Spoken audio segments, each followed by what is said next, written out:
Good afternoon, everybody. Welcome to our next episode of Augie Insider. I'm Emily Punt, Director of Athletics Annual Giving.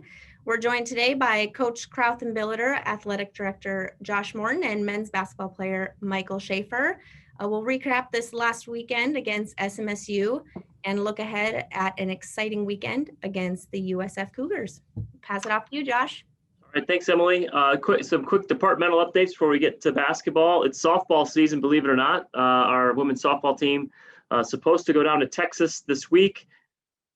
Here's some insider information. They're dealing with some weather down in Texas, so we'll see whether they get to start or not. Good thing is baseball and softball players in our part of the world are used to being flexible. Our swimming conference meet is in West Fargo, so the swimmers capped their conference season. Track and field had great success at the Bison Open over the weekend. Wrestling is back home at the Elman Center on Thursday. Men's tennis beat Mount Marty on Saturday to open their competition. And football signing day, 23 new Vikings will start with us in 2021, 2022. So let's talk some hoops. And Coach Billeter, we'll start with the men.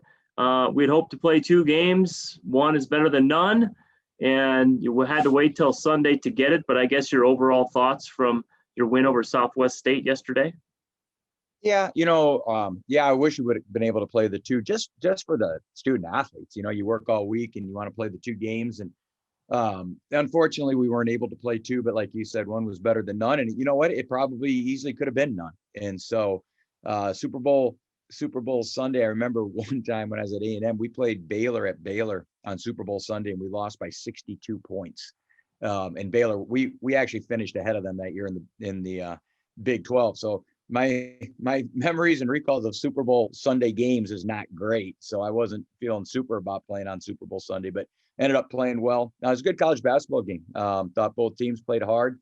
I thought, as Michael talked about, you wake up at 6 in the morning and find out for sure you don't have Tyler.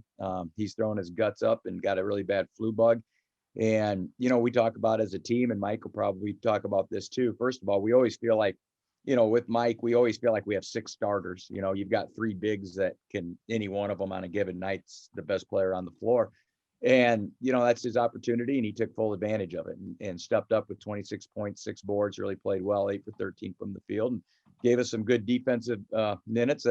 That's a big boy in there, that Phipps kid, isn't he, Mike? He bangs around. Mike's a banger, and boy, I tell you, watching the film, they did their share of banging on us too. Pretty physical team. So, glad to get the win, and we got to take them one game at a time, Josh. Obviously, it's still in our hands, but we can't drop them. We need to win and keep playing well, because it's coming to an end here. And gosh, you just pray to the good Lord you're going to even play each week. Yeah. They start canceling games, you're in trouble. And so played well yesterday. Good to get that win, and move on to a really big week coming up. Yeah, great to have you with us, Michael. Michael's a junior business finance major, 26 points yesterday, as Coach said. And a week like last week, Michael, where we go through kind of some ups and downs, wondering how many games we're going to play, when we're going to play. As a player, how does that impact you during the week, or does it at all? I try my best not to let it. I mean, Coach has us pretty even keeled throughout the week, and whatever happens, happens. So we just come ready to practice every day, and whatever the circumstances are, we, try to maneuver through it and just always prepare like we're going to play. And you missed Tyler yesterday, but like Coach said, you stepped in, and Southwest State's had a tough year. Still, you guys are in a mode where feel like you're gonna need to win some games here down the stretch. So, what's the urgency like for you guys here as we get 2 weekends left? Yeah, right now our mind is focused on Sioux Falls. Just take it one game at a time. We're just looking forward to playing on Friday, hopefully. But yeah, just take it one game at a time, one practice at a time, and just get better every day. All right, I'm going to share my screen here because I want you and Coach to comment on this, because it was a pretty nice picture for Adam yesterday. Josh Jurgens, our photographer. You don't always see a lot of emotion out of Adam Dykeman, but I kind of like the throwdown, and I asked Michael before we started if maybe Adam has this as a poster already. If not, he should. Michael, you surprised to see Adam show that kind of emotion? I mean, Go it was ahead, crazy. Mike. That's your area. Emotion. Yeah, I mean, shoot, he's one of our leaders on the team, and he's pretty calm and collected and even keeled. And it was great seeing him going up and just putting it on their best jumper and best dunker on their team and just letting it out. It was awesome. It was great to see. You know what was funny, Josh, is the referees come over to me at that timeout and say, he can't be that emotional. He showed too much emotion on the dunk.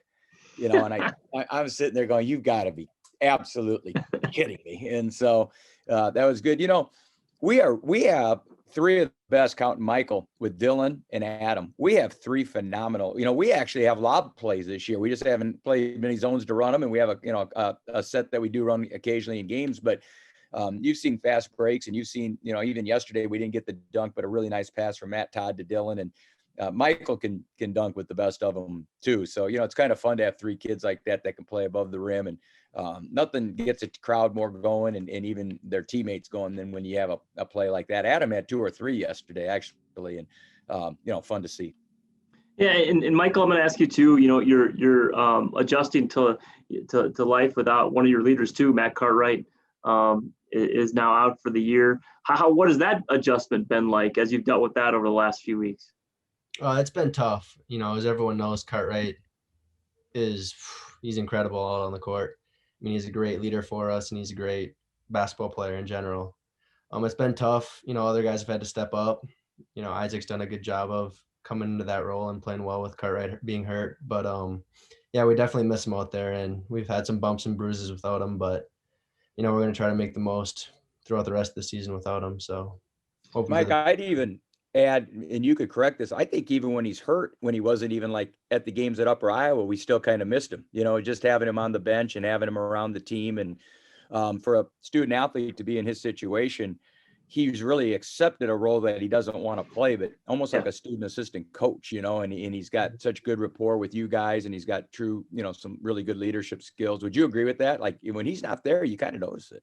Oh, 100%. I mean, he's always leading, you know, in the locker room. He's always making sure everyone's focused and ready to play. I mean, yeah, not having him at Upper really.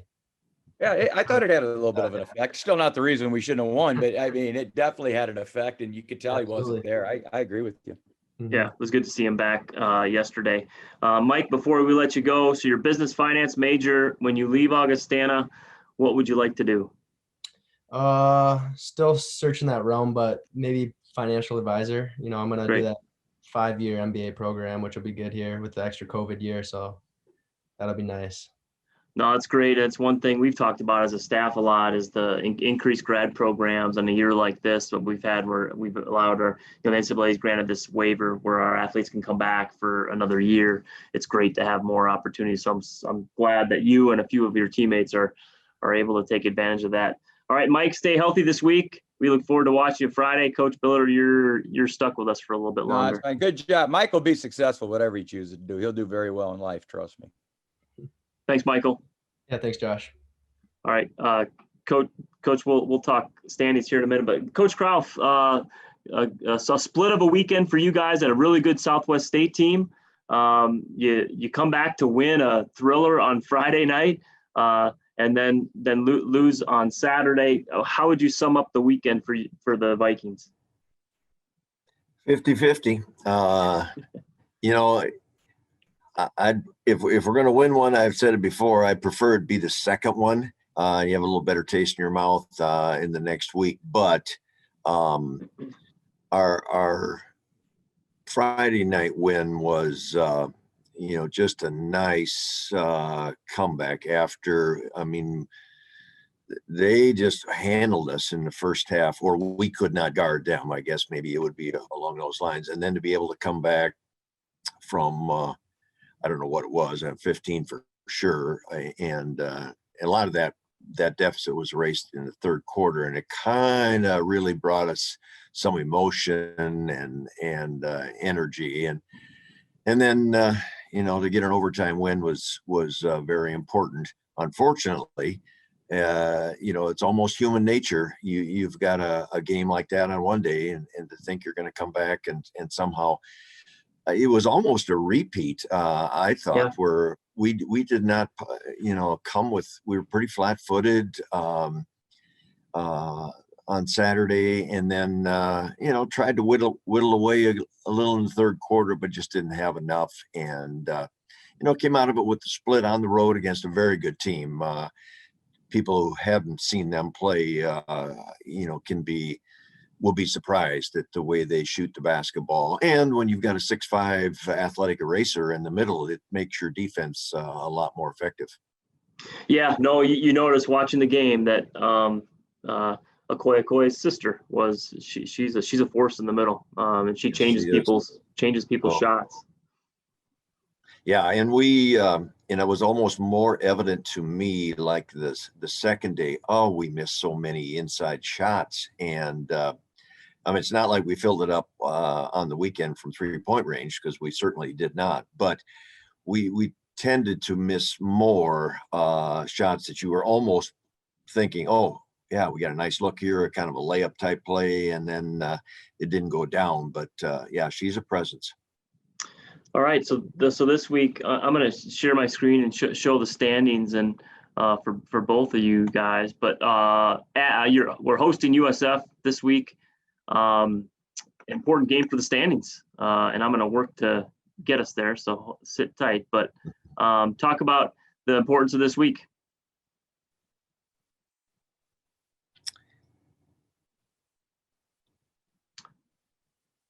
Yeah, there we go, Coach. There's the women's standings. USF they've missed out on 3 games, so Wayne they've only played 9. Like the team that has played them all. No, Concordia also, huh? Okay. Yeah. Yep. Yeah. But it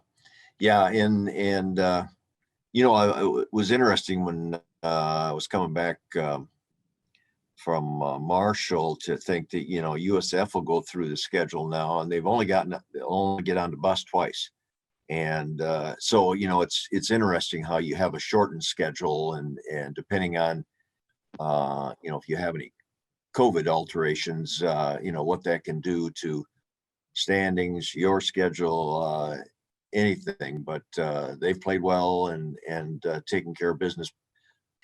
Depending on what happens, and it can be COVID related or injury related or whatever, but it has played out pretty well for a couple teams that are in the mix here, and there's a lot of them on our South Division.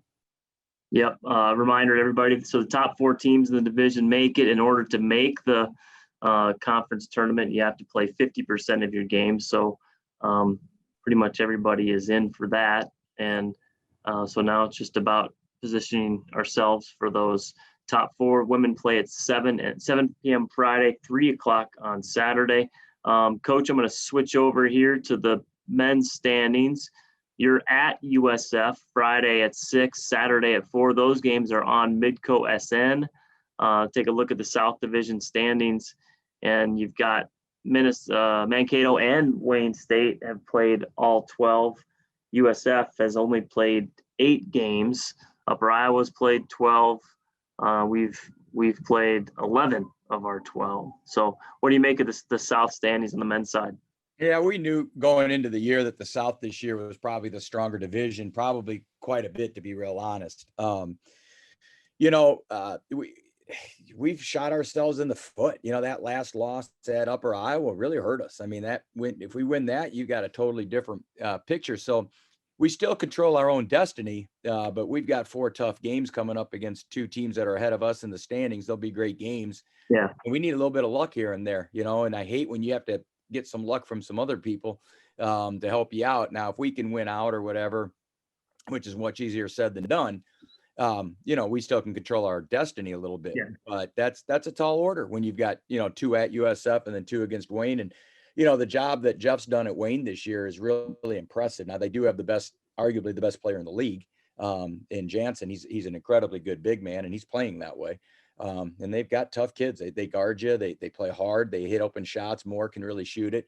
And then USF's got the same exact team that won the division last year. And Chris is doing a very good job with them. They play hard. They guard you. It won't be a high scoring affair. I can tell you that. It's going to be just, it's going to be hand-to-hand combat 2 nights in a row. And you're just going to have to come out of those trenches, and someone's going to win and someone's going to lose. And, I think it'll be just 2 great days of really competitive, really at a high level play basketball, and we're going to have to play really well this weekend.